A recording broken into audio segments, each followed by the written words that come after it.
साथ उत्तराखंड की पूर्व सीएम हरीश रावत जी इस वक्त हमारे साथ जुड़ चुके हैं। हरीश रावत जी, आपकी पहली प्रतिक्रिया, राहुल गांधी की सदस्यता चली गई है। दिखाई गई है वो पूरी तरीके से सिद्ध करता है कि भाजपा का नेतृत्व इस मामले में कितना उत्सुक है, क्योंकि उनका लक्ष्य कोई राहुल इसलिए क्योंकि उनको अडानी को बचाना है, तो राहुल जी को जो है उनका उत्पीड़न करना है।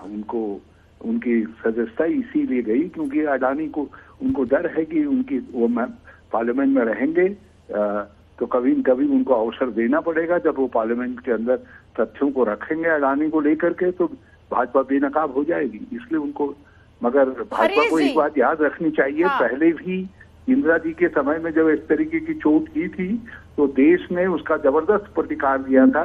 इस समय भी देश जबरदस्त प्रतिकार देगा और राहुल गांधी और सशक्त होकर के और ताकतवर होकर के उभरेंगे और हम न्याय का सहारा लेंगे। अभी सब ऑप्शन खत्म नहीं हुए। लेकिन ये कोर्ट का फैसला है और बीजेपी को लेकर अगर जिस तरीके से बयान दिया जा रहा है हरीश जी, क्या आपको नहीं लगता है कि कोर्ट ने जो एक्शन लिया है वो ये बताने के लिए लिया है कि संसद की एक मर्यादा होती है और उसको मेंटेन करना आप ही लोगों की जिम्मेदारी है? Project of Narendra Modi led BJP government has been convinced to force as a disqualification.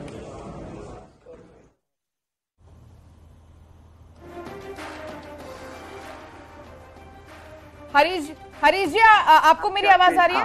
वो किसी के अपमान के लिए, किसी जाति के अपमान के लिए नहीं कहा गया था।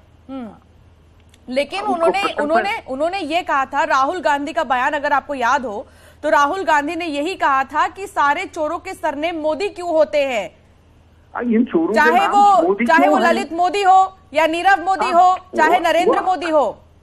नरेंद्र मोदी नहीं कहा था उन्होंने 2019 के लोकसभा चुनाव से पहले कर्नाटक के कोलार में एक रैली के दौरान कहा था। ये सब नाम मोदी क्यों आ रहे हैं? फिर दूसरी बात, स्वयं प्रधानमंत्री जी ने नेहरू जी पर इतने हमले किए, जवाहरलाल नेहरू जी पर। नेहरू कहा, ये नेहरू क्या क्या नहीं कहा नेहरू के लिए। ठीक है हरीश जी, हम उस बयान पर नहीं जाते हैं क्योंकि उस पर बाकायदा मुकदमा चला है और लंबी सुनवाई के बाद अदालत का फैसला आया है। आप ये बताइए, विरोध किस बात को लेकर है कांग्रेस पार्टी का, कि सदस्यता जल्दी चली गई, समय नहीं दिया गया, या फिर सदस्यता जाने को लेकर विरोध है?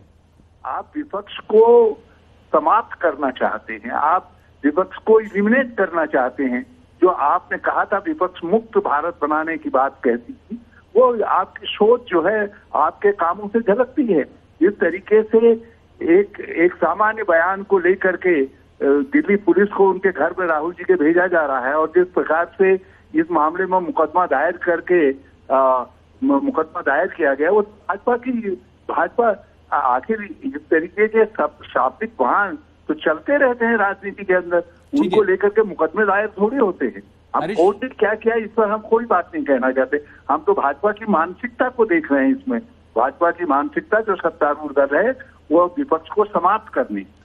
हरीश रावत जी, आप एक वरिष्ठ नेता हैं, अब पहली बार तो किसी जनप्रतिनिधि की सदस्यता गई नहीं है, और रही बात बीजेपी की, तो भारतीय जनता पार्टी के भी एक विधायक खतौली से विक्रम सैनी, उनकी भी सदस्यता चली गई है। संदेश बहुत साफ है, कोई भी हो, किसी भी पार्टी का हो, किसी भी पद का हो, अगर वो संवैधानिक मर्यादा का ख्याल नहीं रखता है, भाषाई मर्यादा का ख्याल नहीं रखता है, तो कार्रवाई होगी। दोनों में बड़ा भारी अंतर है। आप जब बोलते हैं, आप बहुत सारी चीजों को उस प्रसंग में कहते हैं, एक प्रसंग में उन चीजों को देखना पड़ता है। उसको आप जाति के साथ, ये देश तो सरनेमों का है, इसमें बहुत सारी जाति सूचक नाम आते हैं, और यदि उसमें कोई गांधियों पर हमला करे तो महात्मा गांधी पर हमला थोड़ी हो जाता है, या राहुल गांधी पर हमला थोड़ी हो जाता है। आप बने रहे हमारे साथ। कोई रावतों पर कोई हमला करे, ये रावतों को क्या हो गया, कोई रावत यदि मान लिया गलत काम कर दे, कोई क्या हो गया रावतों को कह दे, इसका मतलब रावतों का अपमान थोड़ी हो गया। या नीरव मोदी, मेहुल मोदी या ललित मोदी ने देश का पैसा खा दिया, तो इसका मतलब ये थोड़ी हो गया सारे मोदियों पर हमला हो गया। ठीक है हरीश रावत जी, आप बने रहे हमारे साथ। हमारे सहयोगी अनूप गुप्ता भी हमारे साथ जुड़ चुके हैं। अनूप गुप्ता, अभी कांग्रेस पार्टी का